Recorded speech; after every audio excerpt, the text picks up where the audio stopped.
The Atmospheric Trust is the idea that we all collectively own the atmosphere as an asset.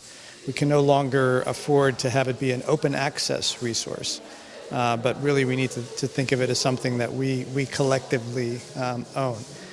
So what do we do with that? Well, there's a legal principle called the public trust doctrine, which says that governments have the legal and fiduciary responsibility to protect these common assets, the things that benefit everyone, public goods. There have been a couple of court cases recently, one in the Netherlands, one in Oregon, that have verified that governments have that responsibility. The idea is that we need to establish a trust, an atmospheric trust, to implement that idea. And once you've done that, then you've assigned property rights to the atmosphere, and you can begin to use that as a way to charge for damages to that property and reward people for benefiting that property. That's going to take, I think, getting this going is going to take not only the legal principles, but also a civil society movement for people to recognize that, yes, the property belongs to all of us and to future generations, and we can no longer afford to have that asset damaged by.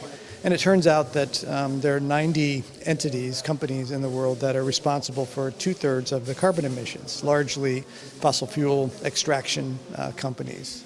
ExxonMobil, BP, etc. So you could think of this as a class action suit where in the same way that we began to sue the cigarette companies for damages, we could begin to sue these small number of entities for the damages to the atmosphere. That would, in a sense, it's like a carbon tax. But we can do a lot more with those revenues than is often proposed, because those damages would go into the trust.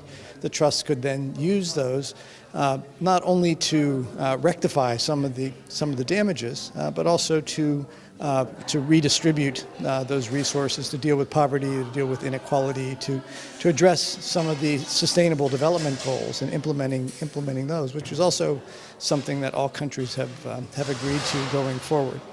So I think it's a way to first of all reconceive what we mean by the atmosphere and the climate and what its relationship to people is, but also as a way to push the transition to a renewable energy future, to get off of fossil fuels, to make that happen much more quickly. And the science tells us we have to do it much more quickly, and probably more quickly than the Paris Agreement has committed us to so far.